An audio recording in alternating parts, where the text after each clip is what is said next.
입니다. 신약 성경 401쪽입니다. 요한계시록 3장 1절에서 13절까지 교독하겠습니다. 사대교회 사자에게 편지하라. 하나님의 일곱 영과 일곱 뼈를 가지신 이가 이르시되 내가 내 행위를 아노니 내가 살았다 하는 이름은 가졌으나 죽은 자로다. 너는 일깨어 그 남은 바 죽게 된 것을 굳건하게 하라. 내 하나님 앞에 내 행위의 온전한 것을 찾지 못하였노니. 그러므로 내가 어떻게 받았으며 어떻게 들었는지 생각하고 지켜 회개하라.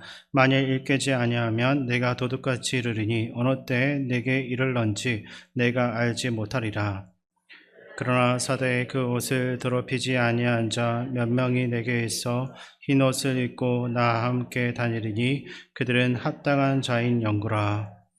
이기는 자는 이와 같이 흰 옷을 입을 것이요 내가 그 이름을 생명책에서 결코 지우지 아니하고 그 이름을 내 아버지 앞과 그의 천사들 앞에서 시인하리라. 기 있는 자는 성령이 교회들에게 하시는 말씀을 들을지어다. 빌라델비아 교회 사자에게 편지하라. 거룩하고 진실하사 다윗의 열쇠를 가지시니 곧 열면 닫을 사람이 없고 닫으면 열 사람이 없는 그가 이르시되 볼지어다 내가 내 앞에 열린 문을 두었으되 능히 닫을 사람이 없으리라. 내가 내 행위를 아노니 내가 작은 능력을 가지고서도 내 말을 지키며 내 이름을 배반하지 아니하였도다. 보라, 사탄의 해당 곧 자칭 유대인이라 하나 그렇지 아니하고 거짓말하는 자들 중에서 몇을 내게 주어 그들로 와서 내 발 앞에 절하게 하고 내가 너를 사랑하는 줄을 알게 하리라. 내가 나의 인내의 말씀을 지켰은즉 내가 또한 너를 지켜 시험의 때를 면하게 하리니 이는 장차 온 세상에 임하여 땅에 거하는 자들을 시험할 때라. 내가 속히 오리니 내가 가진 것을 굳게 잡아 아무도 내 면류관을 빼앗지 못하게 하라. 이기는 자는 내 하나님의 성전의 기둥이 되게 하리니 그가 결코 다시 나가지 아니하리라. 내가 하나님의 이름과 하나님의 성 곧 하늘에서 내 하나님께로부터 내려오는 새 예루살렘의 이름과 나의 새 이름을 그 위에 기록하리라. 귀 있는 자는 성령이 교회들에게 하시는 말씀을 들을지어다. 아멘. 이 시간 서로를 보면서 인사 나누겠습니다. 반갑습니다. 잘 오셨습니다.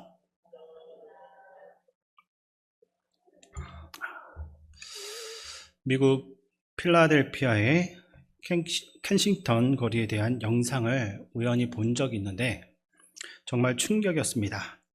펜타닐이라는 마약에 중독된 사람들이 거리를 가득 채우고 있는데 살아있기는 한데 살아있다라고 말하기 어려운 모습이었습니다. 허리는 반쯤 꺾여 있는 상태에서 서 있거나 극도로 느리게 움직이거나 마치 움직이는 시체와도 같은 모습이었습니다. 이 문제가 얼마나 심각하냐면 미국 일부 지역에서는 1,000달러 미만의 마약 거래는 사실상 묵인하고 있고 심지어 정부가 간염 예방을 명목으로 주사기를 무료로 나눠주는 일까지 벌어지고 있습니다. 그런데 이것이 남의 나라 이야기가 아닐 수도 있습니다. 얼마 전 헤럴드 경제신문에 이런 제목의 기사가 실린 적이 있습니다. 한국도 5년 내에 켄싱턴 거리와 같은 거리가 생겨날 수 있다. 전 연령대에 걸쳐 마약 중독자가 급증하고 있다는 경고였습니다. 이 마약이 왜 무서운가 하면 신경을 마비시키기 때문입니다. 몸은 살아있지만 정상적인 삶을 살 수 없게 만들고 결국 중독의 굴레에서 벗어나지 못한 채 서서히 무너져 가는 것입니다. 살아있는 것처럼 보이지만 실상은 죽은 것과 다름없는 걸어다니는 송장과 같은 삶입니다.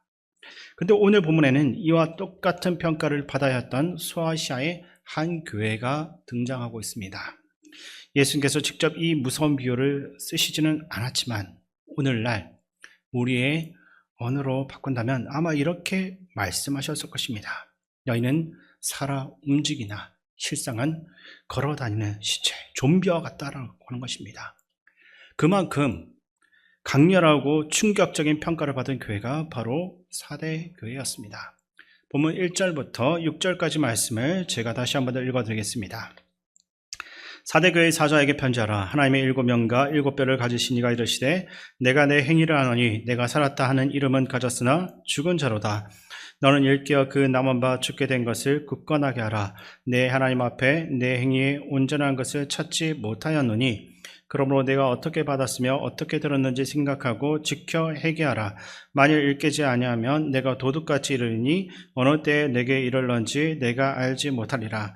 그러나 사대에 그 옷을 더럽히지 아니한 자 몇 명이 내게 있어 흰 옷을 입고 나와 함께 다니리니 그들은 합당한 자인 영구라. 이기는 자는 이와 같이 흰 옷을 입을 것이요 내가 그 이름을 생명책에서 결코 지우지 아니하고 그 이름을 내 아버지 앞과 그의 천사들 앞에서 시인하리라. 귀 있는 자는 성령이 교회들에게 하시는 말씀을 들을지어다. 아멘. 이 사대 교회는 어떤 교회입니까? 앞서도 말했지만 살아있는 것 같기는 하지만 실상은 죽었다고 예수님께서 분명하게 말씀하신 교회입니다. 그러면 이 교회는 왜 이런 평가를 받아야 했겠습니까? 2절 뒷부분을 보면 예수님께서 나는 너의 행위가 하나님 앞에서 완전하다고 생각하지 않는다라고 말씀하십니다. 여기서 중요한 포인트가 있습니다.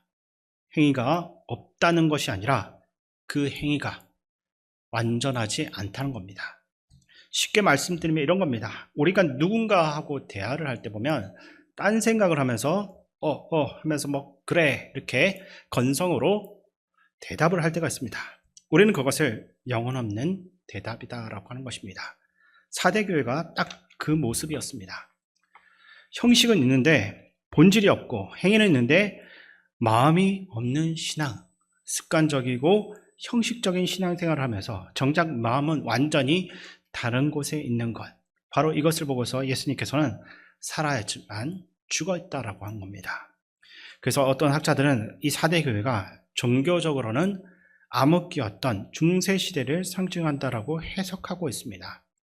중세시대를 들여다보면 얼마나 많은 예배당이 세워졌는지 모릅니다. 오늘날 그 시대의 성당들을 가보면 입이 벌어질 정도입니다. 3D 프린터가 없던 그 시대 하나하나 손으로 조각한 장식품들, 그 정교함과 화려함은 정말 놀라울 정도입니다. 그러나 가만히 들여다보면 예수님을 예배한다고 만든 그 건물들 안에 그리스 로마 신화의 인물들이 버젓이 조각되어 있습니다. 왜냐하면 중시시대의 사람들이 말씀을 잃어버리고 분별력이 사라졌기 때문입니다. 어려서부터 부모 세대가 믿어온 그 전통을 그대로 담습하고 좋은 게 좋은 거다라는 문화라는 이름 아래 모든 것을 다 수용했던 것입니다. 이 모습은 구약의 솔로몬 왕을 생각나게 하는데 솔로몬이 정략 결혼을 하면서 이방인들이 가져온 우상들을 어디에 세워놓았습니까? 하나님을 섬겨야 할 성전 안에 그대로 갖다 둡니다. 그리고 복음서에도 똑같은 모습이 등장합니다. 모양과 절차가 있고 형식은 완벽한데 마음이 없는 사람들, 바로 바리새인들입니다. 예수님께서 마태복음 23장에서 하있을진저 바리새인들이여 라고 7번이나 반복하십니다. 이 7번이라는 것은 완전하고 완벽한 책망이란 겁니다. 왜 그토록 강하게 책망을 하셔야만 했습니까? 형식은 완벽하지만 마음이 완전히 사라져 습관과 전통으로서 변질된 그들의 신앙의 모습을 보셨기 때문입니다. 그래서 바울은 에베소서 5장 14절에서 이렇게 권면하는데 제가 그 말씀을 읽어드리겠습니다. 그러므로 이르시기를 잠자는 자여 깨어서 죽은 자들 가운데서 일어나라. 그리스도께서 너에게 비추이시리라 하셨느니라. 아멘. 바울은 잠자는 자여 일어나라라고 합니다. 말씀을 잃어버리고 본질을 잃어버린 상태에서 인간적인 형식 안에서 잠들어 있는 영혼들, 좀비와 같이 움직이는 그들에게 죽은 사람 가운데서 일어서라고 분명하게 권면하는 것입니다. 빛 대신 예수 그리스도를 따라가고 그 빛을 받아들이라는 말씀이기도 합니다. 오늘 본문 2절에서도 깨어나라. 그 남은 바 죽게 된 것을 굳건하게 하라라고 말합니다. 바울도 요한도 동일한 메시지를 전하고 있습니다. 우리 주변에 있는 식물을 한번 관찰해 보시면 그것이 바짝 마르기 전 시들어서 축 처져 있는 모습이 꼭 살아있지만 죽어있는 그런 좀비와 같은 모습입니다. 힘도 없고 잎사귀는 다 늘어져 있고 생기라고는 찾아볼 수가 없습니다. 근데 거기에 물을 주고 햇빛을 주면 다시 생기를 되찾고 건강하게 살아납니다. 주님께서 오늘 우리에게 주실 말씀이 이런 것입니다. 형식에 빠져있고 습관에 빠져있고 아무 생각 없이 몸이 반응하는 대로 마치 움직이는 시체처럼 신앙생활을 하고 있는 이들에게 일어나라, 깨어나라 하시면서 이제는 하나님의 영으로 가득 채우라고 권면하시고 있습니다. 그래서 요한은 오늘 이 말씀을 하나님의 7영과 7별을 가지신 그분이 하시는 말씀으로서 소개하고 있는 것입니다. 그리고 7절부터 13절까지 보시면 7교회 가운데 6번째인 빌라델비아 교회에 대한 내용이 나오고 있습니다. 참고로 이 교회는 7교회 중에서 책망을 받지 않은 2교회 가운데 하나입니다. 오직 칭찬만 했던 교회입니다. 그러나 여기서 주목할 점이 있습니다. 계시록에 나오는 7교회 중에서 책망을 받지 않았던 교회들에게는 한 가지 공통된 특징이 있습니다. 그것은 그들이 연약하다라는 겁니다. 내세울 건 없고 사람들 눈에 별로 주목받지 못했던 교회였습니다. 그럼에도 바로 그 연약하고 보잘것없어 보이는 교회들이 하나님 앞에서 칭찬받는 교회가 되었습니다. 빌라델비아 교회를 보면 힘은 적지만 결코 예수님을 배신하지 않았고 예수님의 이름을 부인하지 않았으며 말씀을 지켜냈습니다. 예수님께서는 그 모습을 보시고 칭찬하고 계신 겁니다. 그러므로 내가 무엇을 가졌느냐, 이것이 내 신앙을 결정하지 않는다라는 것을 오늘 주님께서 분명하게 말씀해 주시고 있습니다. 우리는 자꾸만 뭔가를 가져야 하지만 어떠한 힘과 실력과 능력이 있어야지만 주님을 섬길 수 있다라고 생각할 수 있습니다. 하지만 하나님 앞에서는 가지거나 못 가졌느냐, 이것이 별로 중요한 것이 아닙니다. 욥은 주신 이도 여호와시요 거두신 이도 여호와시오니 여호와의 이름이 찬송을 받으실지니다 라고 했습니다. 내 것은 없고 내게 맡겨주신 것, 내게 허락하신 것을 통로로서 사용할 뿐이라는 겁니다. 그 고백으로부터 무언가를 끊임없이 가져야 되는 소유 욕구가 풀리게 되고 자신을 자랑하는 삶에서 벗어나게 하는 것입니다. 사람들이 볼 때는 연약해 보일 수 있습니다. 한심해 보이기도 합니다. 하지만 주님께서 무엇을 가졌느냐, 이런 것으로 평가하지 않습니다. 아무것도 가지지 않았어도 하나님을 향한, 주님을 향한 그 진실한 마음, 주님을 향한 간절함, 바로 이것을 주님께서 보시고서 잘했다라고 평가하시는 것입니다. 빌라델비아 교회도 내세울 것 아무것도 없고 가진 것도 정말 없었지만 주님께서 칭찬하신 단 한 가지는 내 이름을 배신하지 않았다는 겁니다. 어떤 상황 가운데서도 끝까지 주님을 붙든 그 신실함을 지켜낸 것입니다. 왜 하나님께서 신실함을 그토록 기뻐하시겠습니까? 하나님도 자신이 신실하셔서 말씀하신 것을 반드시 이루어내시는 분이기 때문입니다. 그래서 어떤 학자들은 이 빌라델비아 교회에 대해서 종교개혁 시대에 비유하기도 합니다. 종교개혁자들이 가진 것은 오직 말씀밖에 없습니다. 로마 카톨릭이라는 당대의 거대한 권력과 비교하면 마틴 루터가 몇몇 제후들의 도움을 받았다 해도 그것은 큰 힘이 아니었습니다. 사람들이 보기에는 계란으로 바위치기였고 아주 무모하고 멍청한 짓이었습니다. 그러나 종교개혁자들은 말씀을 붙잡았고 그 말씀 앞에서 자신의 모든 것을 내어드렸습니다.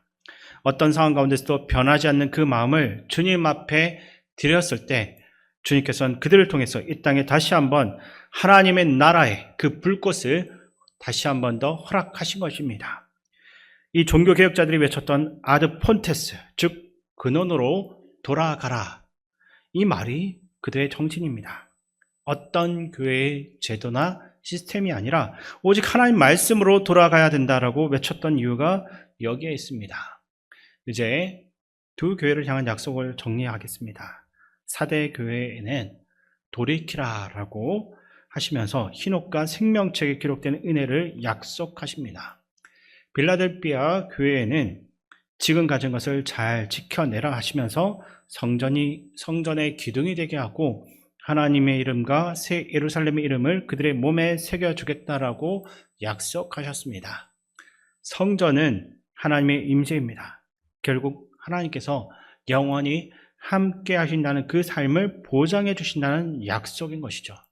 끝까지 주님을 붙잡고 주님 앞에 마음을 내어놓고 신실하게 믿음을 지키는 사람들에게만 주시는 약속이십니다. 저는 우리 모두가 그 기둥이 되고 우리의 삶에 주님의 이름만이 온전히 새겨지게 되기를 소망합니다. 소아시아 7교회들을 돌아보면 어느 한 교회도 그들이 신앙생활 하기가 참 쉬웠던 환경은 없습니다. 다만 조금 더 어렵고 덜 어려운 차이가 있을 뿐입니다. 세상의 흐름을 거슬러서 순전한 복음을 붙들고 살아가는 것이 얼마나 어려운지 당시에 교회들의 그 모습은 오늘 살아가는 우리에게도 그대로 적용되고 있습니다. 이제 사대교회와 빌라델피아 교회를 비교하면서 우리가 붙들어야 할 두 가지 결론을 함께 정리해 보려고 하는데, 첫 번째는 습관과 형식에 익숙해진 이 종교 생활을 버려야 됩니다. 왜 우리는 형식적인 종교 생활에 빠져서 살아갑니까? 이유는 우리가 그 생활에 너무 익숙해졌기 때문입니다. 이것이 익숙해지면 기대가 사라지게 되고, 기대가 사라지면 신앙은 점점 형식적인 종교 생활로서 변해가는 것입니다. 매 예배마다 하나님께서 부어주실 그 은혜를 기대하며 나오는 사람과 그저 늘 해왔으니까 오늘도 내가 예배를 드려준다라는 마음으로 나오는 그 사람의 차이는 말로 다 표현할 수 없을 만큼 크다라고 할 수 있습니다.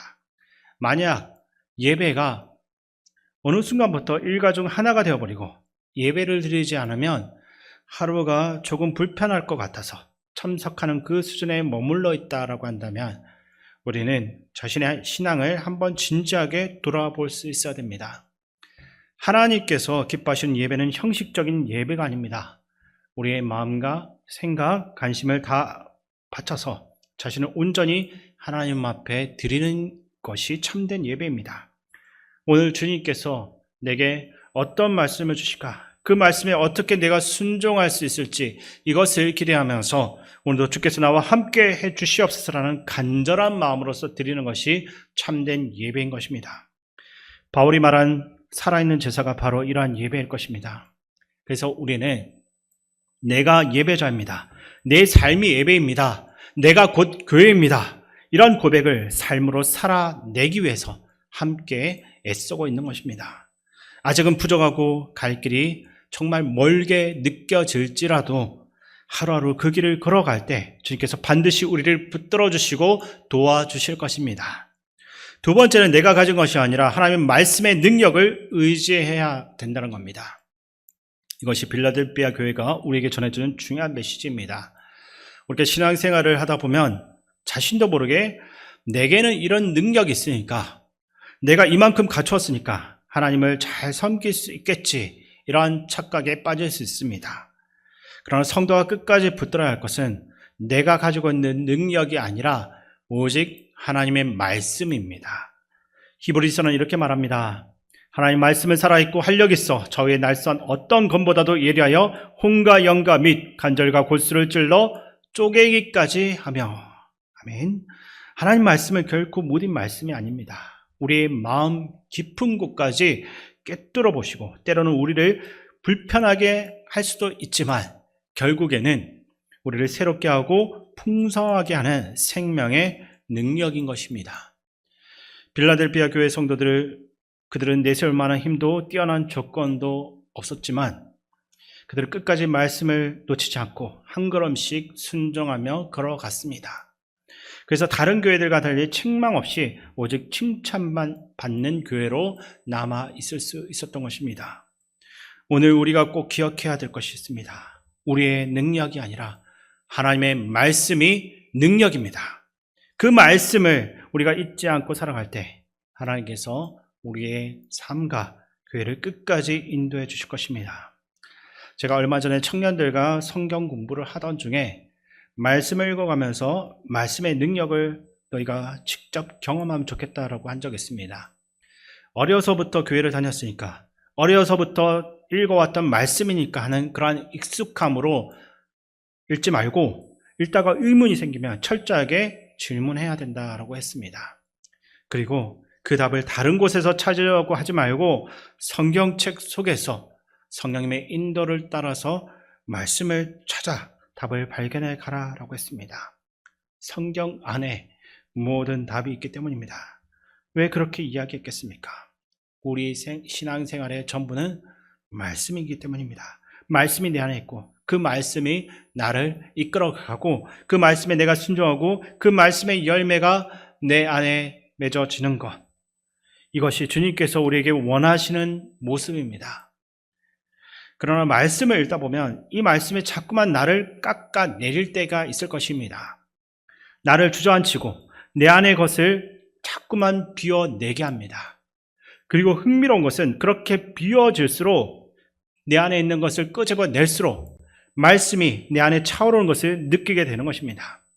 말씀의 맛을 제대로 본 사람은 그 말씀이 더 차오르는 것을 원하게 되고 더 많은 말씀을 우리 마음 안에 담기 위해서 내 것을 내려놓는 결단을 할 수 있게 되는 것입니다. 이것이 바로 빌라델피아 교회 성도들이 살아갔던 삶의 모습입니다. 우리 모두가 책망 없이 칭찬만 받자라고 이렇게 말하는 것이 아닙니다. 책망도 주님이 우리를 사랑하시기 때문에 하시는 것입니다. 모든 책망의 끝에는 돌이키라, 회개하라 라는 말씀이 있습니다. 사랑하지 않으면 어떻게 되든지 무관심합니다. 사랑하기 때문에 책망하는 겁니다. 그러니까 우리가 살아가면서 말씀 앞에 나 자신을 세우고 때로는 책망도 받고 때로는 칭찬도 받겠지만 주님 손 놓지 않고 끝까지 그 말씀이 내 안에 살아 움직이는 것을 경험하는 산 믿음, 그것이 바로 저와 여러분 모두의 삶 가운데서 일어날 수 있게 되기를 주님의 이름으로 축원드립니다.